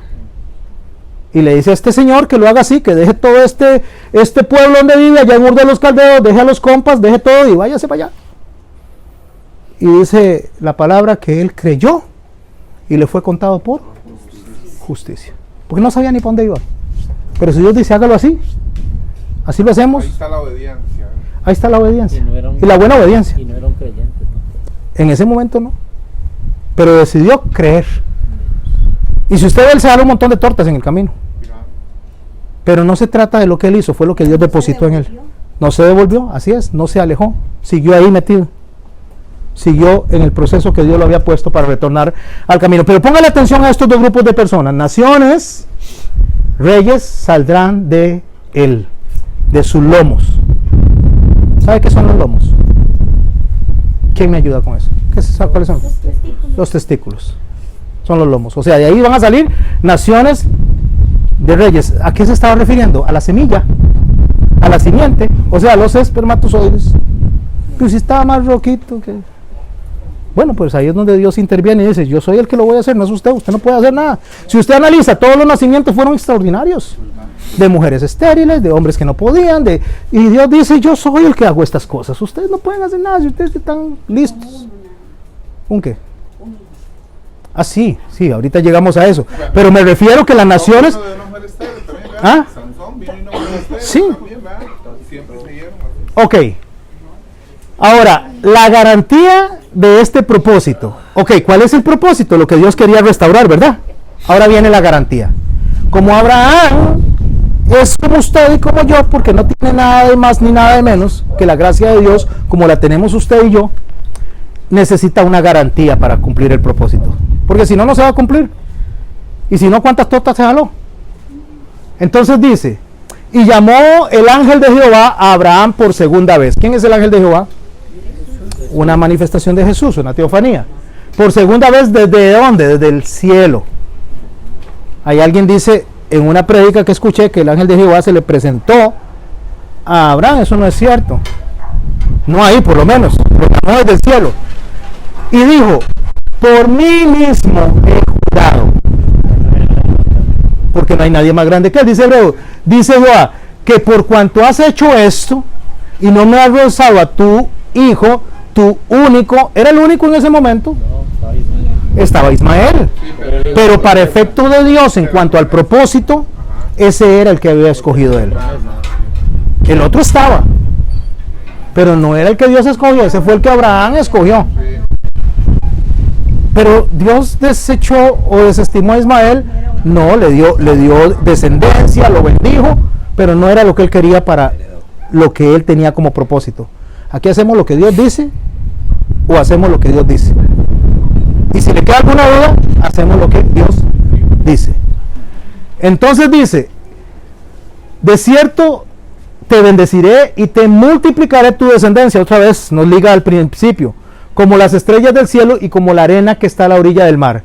Y tu descendencia poseerá las puertas de sus enemigos en tu singular simiente. Pero ¿cómo van a salir muchedumbres y van a salir todas estas personas de Abraham? Pero los que van a poseer las descendencias no son todas esas muchedumbres. Es un grupo de personas sacado de esas muchedumbres. Ahí empieza a hablar de la descendencia. O sea, va a usar un gojel. En este gojel serán benditas las naciones de la tierra, o sea, las familias, pueblos, por cuanto obedeciste mi voz. Ahora vea esto, mi hermano. Seguimos leyendo. Empieza a haber una formación de los administradores. Porque necesitamos administrar otra vez esto que Adán dejó mal, ¿verdad? Lo dejó arruinado. Para el Banco Anglo, pero con Dios no se cierra el Banco Anglo, sino que lo vamos a poner a funcionar. Y oró Isaac a Jehová por su mujer, porque la mujer era ¿qué? Era estéril, y lo aceptó Jehová y concibió Rebeca, su mujer, que es en la promesa con Isaac, y los hijos luchaban dentro de ella. Ahí hay dos naciones, es correcto, dos naciones, ya él lo había dicho. Y dijo, si es así, ¿para qué vivo yo? Dice, y fue a consultar a Jehová, le respondió Jehová, dos naciones hay en tu seno, y dos, ¿cómo? Dos naciones y dos pueblos hay en tu vientre. ¿Quiénes estaban en el vientre? Esaú y Jacob. Pero de ellos iba a salir dos naciones y dos pueblos. Esa es la promesa. Eso es lo que Dios le está indicando. Serán divididos desde sus entrañas, y un pueblo será más fuerte que el otro, y el mayor servirá al menor. Ok, seguimos. Dos naciones y dos pueblos. Vamos a entenderlo un poquito más en Romanos. No que la palabra de Dios haya fallado, porque no todos los que descienden de Israel, que es Jacob, no todos los que descienden de Israel son israelitas, ni por ser descendientes de Abraham son todos hijos. ¿Se acuerda lo que significa hijos? No por nacer en Israel, ni de la descendencia de Israel, son israelitas. Ni todos por haber nacido de ¿cómo se llama? De Abraham, todos son hijos de Abraham. O sea, no porque usted nazca en una familia cristiana, usted es cristiano. No porque sus papás son creyentes, usted es creyente. Ni porque sus papás sean ateos, usted es ateo. Eso no tiene que ver, tiene que ver con la promesa. Y la promesa está en Isaac, en la simiente de Isaac, que viene, va a ser ¿quién? Jesús. En Isaac te será llamada descendencia. O sea, de Israel salen dos pueblos y de Abraham salen dos naciones. ¿Vamos bien? Dos pueblos, dos naciones. Ahora véalo de esta forma, vea este gráfico y póngale mucha atención a ver hasta dónde. Sí, me recuerdan para enviárselos, para que ustedes tengan presente esto. Abraham es llamado, y de Abraham viene ¿quién? Y de Isaac viene ¿quién? Y de Jacob nace ¿quién? Ahora, como Israel, Israel viene y entra a Egipto como Israel. ¿Saben cuántas personas entraron a Egipto? 70, exactamente. Y había adentro uno. ¿Quién era ese uno? José. Pero a los que están en el Sinaí, cuando ya salen de ahí del cautiverio y están en el Sinaí, a esos se les entrega ¿qué? La ley, o sea, las reglas claramente definidas. A esas personas que se les entrega la ley, está dividido en ¿qué? En dos naciones y dos pueblos. Una nación son todas estas personas que están bajo la sombra de Efraín como figura en Oseas, que son las adúlteras, las que se mezclaron con la humanidad, donde está usted y estoy yo, ¿sabía? Y la otra es Judá y Benjamín, que está bajo la sombra de Judá. Dos pueblos, dos naciones. No se haga muchas bolas ahorita, ¿ok? ¿Por qué no podemos entender nosotros esto que está aquí? Entonces la pregunta, ¿la ley a quién se le entregó? ¿A los judíos? ¿A quién se le entregó? ¿Quiénes estaban abajo en el Sinaí? pueblo, Israel, los dos pueblos. Los dos pueblos representados en quién. Empecemos a ver, están abajo en el Sinaí un montón de personas. En las dos Hay judíos, o mejor dicho, israelitas y no israelitas. Habían egipcios, ¿verdad? claro, había gente que- ¿Qué son esos? ¿Dos qué? Mezclados también. Dos naciones. Y dentro de las naciones Hay dos pueblos. hay dos pueblos. ¿Cuáles son los dos pueblos? Judíos y no judíos. ¿Por qué judíos y no judíos? Porque está la tribu de Judá y todos los demás. Después más adelante se van a dividir Judá y Benjamín, y todos los demás que se conocen como Efraín van a ir por el otro lado. Ahí hay dos pueblos. De la misma raíz que es Jacob salen dos pueblos. Y de Abraham salen dos naciones. Lo que Dios está diciendo es que no es. ¿Qué es lo que pasa? ¿Por qué nosotros no entendemos esto? Porque el Señor nos enseña a nosotros que no entendemos porque no tenemos conocimiento. ¿Cómo dicen Oseas? Perece por falta de conocimiento. Mi pueblo perece por falta de conocimiento. ¿Por qué nosotros pensamos que cuando habla de mi pueblo está hablando solo de Israel? ¿O por qué nosotros pensamos que cuando habla de mi pueblo solo está hablando de judíos? Cuando bajo el Sinaí habían judíos, descendientes de Judá, como descendientes, porque no es lo mismo judío que judaísmo, déjeme decirle. El judaísmo es una cosa y el ser judío es otra. Pero resulta que no sabemos porque no sabemos cómo distinguir a estas personas y quiénes son los escogidos de ese grupo de personas. Porque yo necesito saber quiénes son los escogidos de todo ese grupo de personas. Porque el judío y el judaísmo no es lo mismo. Para comenzar a decir lo que no es una raza. Porque cuando la gente se fue diseminada por el mundo, salieron los grupos étnicos de 4 grupos principales. Y esos grupos principales fueron la raza blanca, o que se conoce como caucásica. El segundo grupo de personas fue la negra, o se conoce como negroide. El tercer grupo de personas se conoce como amarilla o como mongoloide. Y mongoloide no se refiere a Mongolia, se refiere a lo que es la raza amarilla, donde salen los chinos, donde sale toda esta gente. Y la otra es la rojiza o cobriza. En estas mujeres ahí están las 4 razas. De estas 4 razas nace todo el resto de las razas de la humanidad. ¿Con quién empiezan esas razas? ¿Se acuerdan? ¿Dónde inicia de nuevo la humanidad a mezclarse? Con Noé. de los hijos de Con Noé empieza a mezclarse hasta que esas 4 razas son las principales que nacen en África. De ahí empieza a nacer y se empieza a mezclar. Entonces a estas le vamos a llamar naciones. Pero significa que el judío y el judaísmo no es ninguna de estas razas. No es ninguna de estas razas. Tampoco significa que es una nacionalidad. O sea, hay judíos de diferentes nacionalidades en todo el mundo. Por lo tanto, cuando usted dice que se ha desplazado ese pueblo, ni siquiera tenemos idea de lo que estamos diciendo. Porque no es una nacionalidad. Así que la teología del reemplazo es una gran mentira. No es una nación, un territorio o grupo de personas que pertenecen a una comunidad. Eso no es judío ni es judaísmo. Entonces, ¿por qué no entendemos? Porque mi pueblo perece por falta de conocimiento. Entonces, ¿qué si es ser judío? Ser judío es una religión. Así de fácil. Ser judío no es una raza, ser judío no es una nacionalidad, ser judío es una religión. Es una forma de conducirse que Dios estableció y ellos siguen en la Torá todas esas reglas que Dios estableció. Eso es ser judío. Ahora, ahí veo estos señores, son diferentes tipos. Entonces, lo que yo debo entender es que lo que hemos aprendido ahí es que de Abraham desciende Isaac, de Isaac viene Jacob y de Jacob viene ¿quién? Judá. Entonces, ser judío es ser un pueblo. Ser judío es ser una religión y ser judío es ser un pueblo, porque desciende de Judá como descendencia étnica. A eso yo tengo que entenderlo claro para poder entender muchos textos. Si no, yo no los voy a entender. Ezequiel lo dice de esta manera. Y no Ezequiel, nuestro hermanito bebé, ¿verdad? Hijo de hombre, dice. Le dice a quién, a Ezequiel. ¿A quién se le llamó hijo de hombre? Solo a Jesús. Y a Ezequiel. Hijo de hombre, toma ahora un palo. Escribe en él, oiga esto. Es como mandar una carta. para Judá y para los hijos de Israel, sus compañeros. Cuando está hablando de para Judá y para los hijos de Israel, está hablando de la división de las 2 tribus con las otras 10 que están esparcidas. Hágale a estos una carta. O hágale a estos un palo. Estos 2 componen un grupo de personas.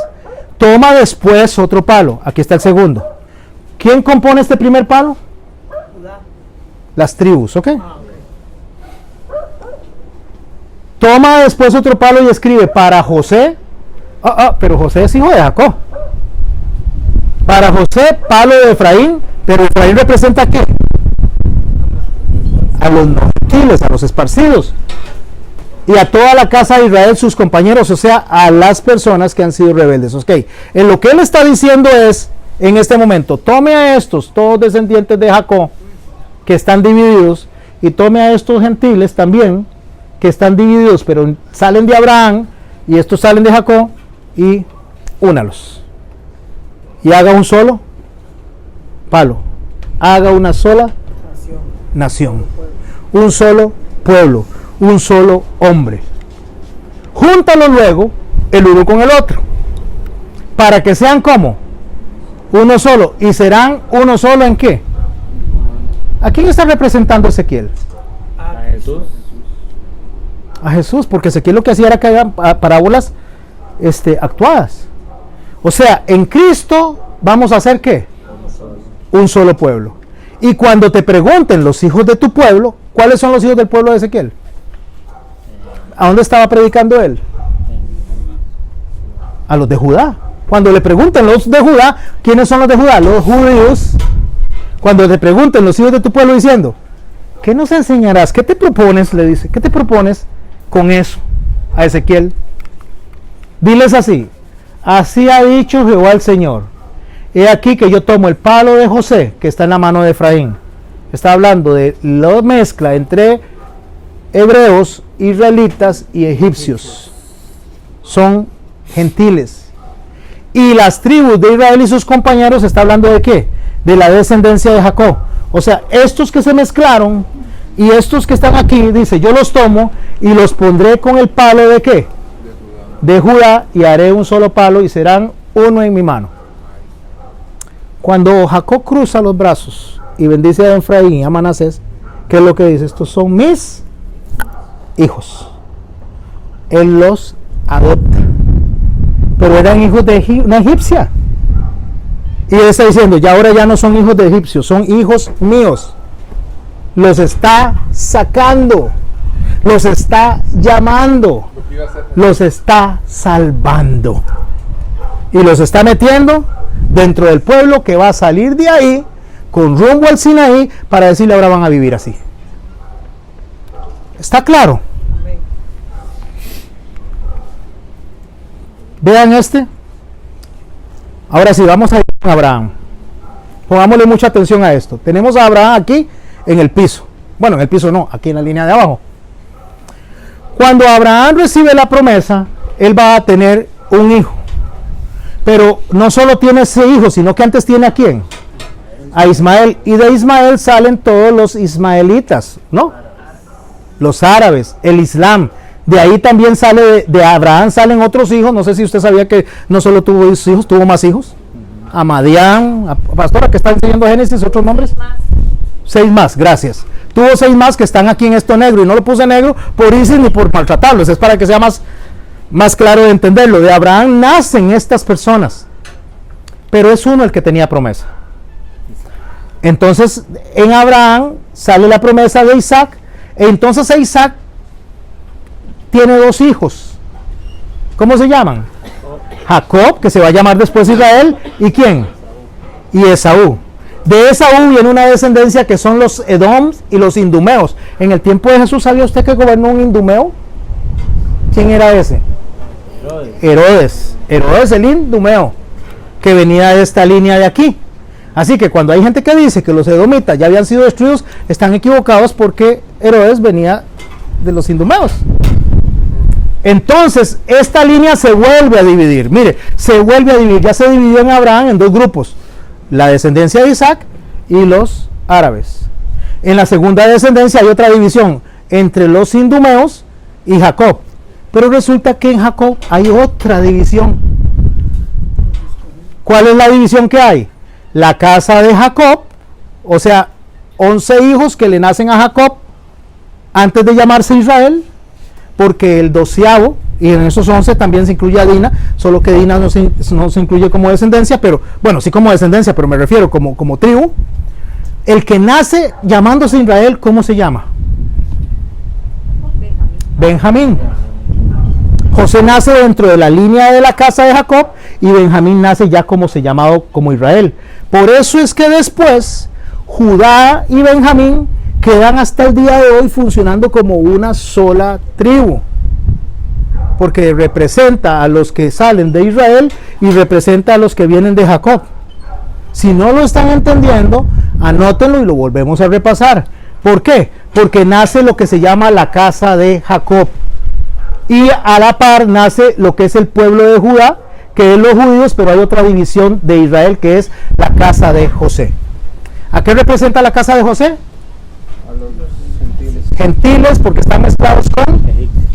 Y la casa de Jacob representa a los que no están mezclados con nadie.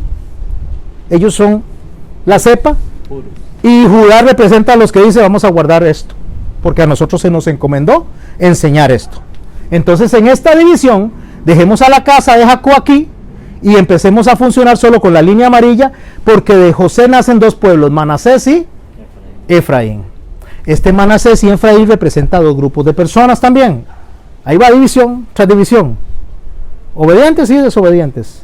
No sé si usted sabe que el Efraín va a ser arrebatado y Manasés se va a quedar predicando aquí abajo.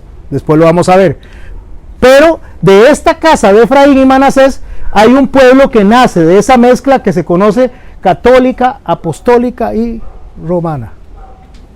De ahí nace, de esta línea. Y de esta línea nacen después los ¿qué? Y después de los protestantes se dividen en evangélicos y en otro montón. De esta línea de José, aquí viene la línea. De la línea de Judá, que se mantiene con David, nacen los fariseos y nace ¿quién? Jesús. Y después de Jesús, él deja encomendados a un grupo de personas para que prediquen lo que debería venir desde aquí de forma correcta. ¿Cómo se llaman esos señores? Esta es la primera iglesia, se conoce como la iglesia de Éfeso, o la primera iglesia.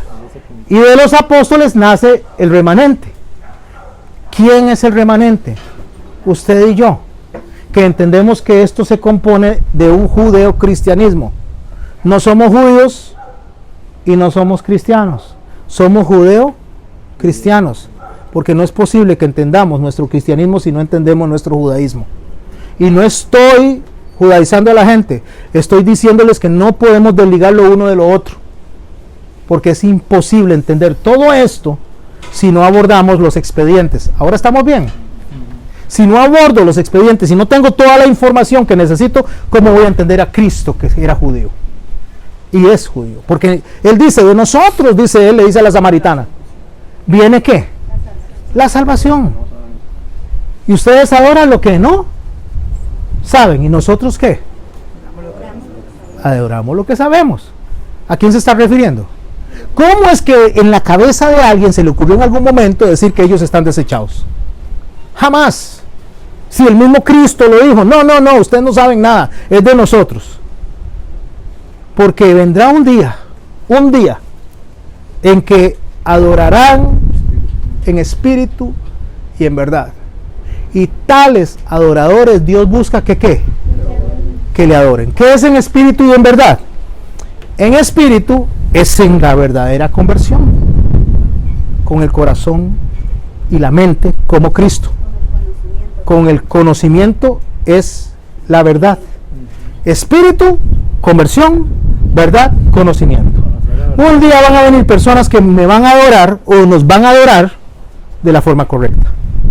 Y ustedes, mis hermanos, los que ya han dejado esa fiesta pagana de la Navidad y los que la siguen practicando, pues allá cada quien, pero me refiero, ya empezaron a aprender a adorar ¿cómo? En espíritu y en verdad. Pero resulta, y menciono esa fiesta que es la más cotizada, pero hay muchas cosas que se hacen que son incorrectas. Pero de todas estas personas que están aquí, voy a empezar a hacer algunas preguntas. Nos quedan 15 minutos y estos 15 minutos vamos a ir cerrando algunas ideas. ¿Van a salir salvos de los árabes? Sí. ¿Van a salir salvos de los ismaelitas? ¿Van a salir salvos de los idumeos? ¿Van a salir salvos de la casa de Jacob? ¿De los católicos? ¿De los evangélicos? ¿De los fariseos? ¿Y de los que saben adorar correctamente?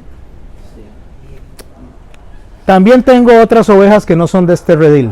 ¿Le está hablando a quién? A los fariseos y a judíos.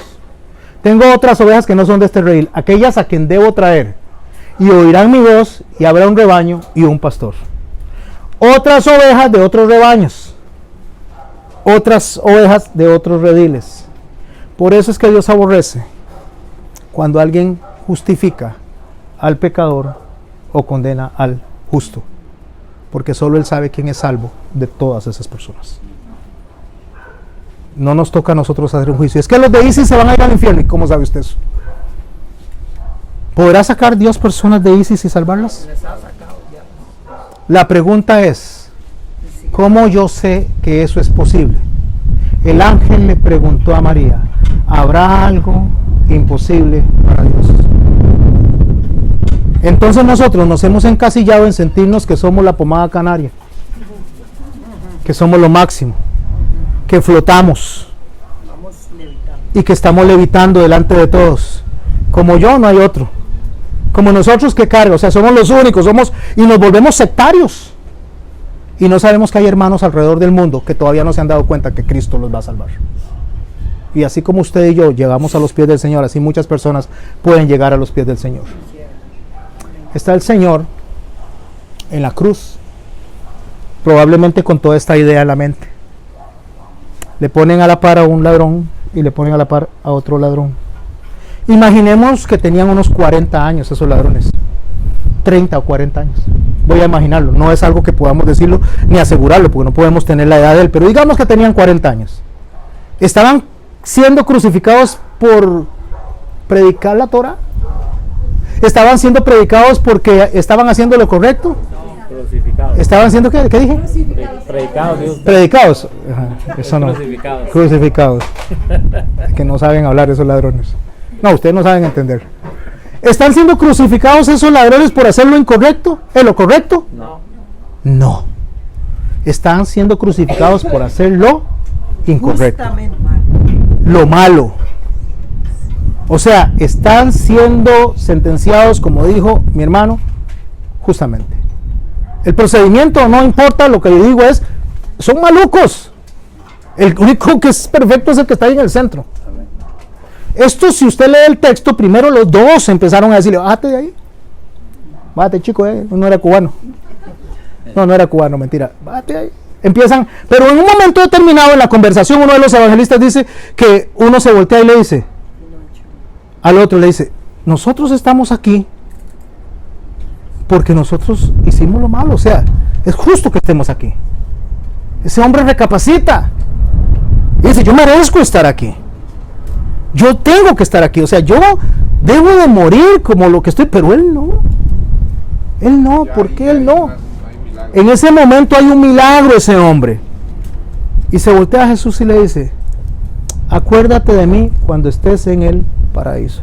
Y no voy a abordarlo del paraíso, solamente. Y Jesús le dijo, ¿está loco usted? No se ha bautizado, no se ha discipulado, ni siquiera se congrega. ¿Qué es un ladroncito normal usted? ¿Cómo se le ocurre? No, vaya al llamado de Cristo y se disipula primero.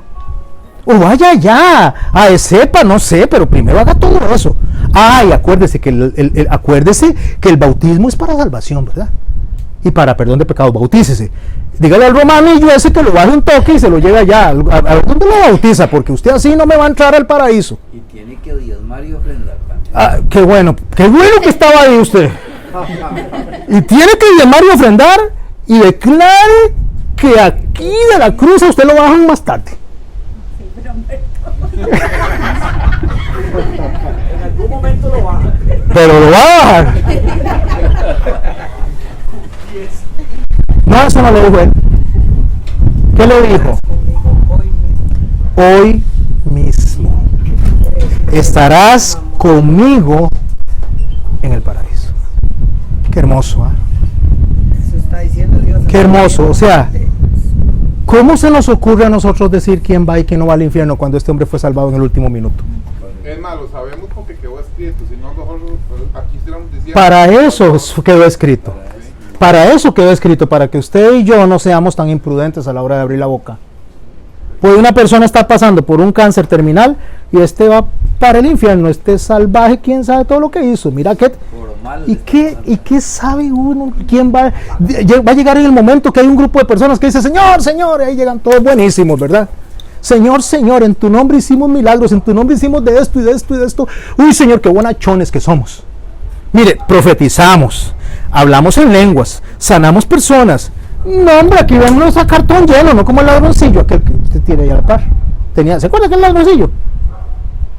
Si usted salvó a él, imagínese nosotros, si nosotros venimos, ve, con todo el currículum sellado. ¿Y qué le va a decir él? Apartados de mí, hacedores de maldad. Apartados de mí, hacedores de maldad. Esto es impresionante, porque si usted ve que estaban haciendo ellos, estaban haciendo cosas malas. No estaban haciendo cosas malas, pero la motivación era mala. Recibieron su premio antes. Cuando llegaron ahí, ya dice ustedes, no, apártense de mí, hacedores de maldad. Mis hermanos, usted y yo podemos estar aquí discipulándonos, pero ¿cuál es la motivación que nos tiene aquí?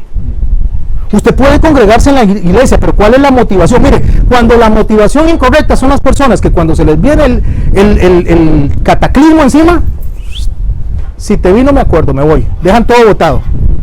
Pero la persona que enfrenta frente a frente con Cristo y dice, no, aquí voy de frente, porque Él es digno de que yo haga esto, porque Él no me ha fallado, Él nunca ha fallado y nunca fallará.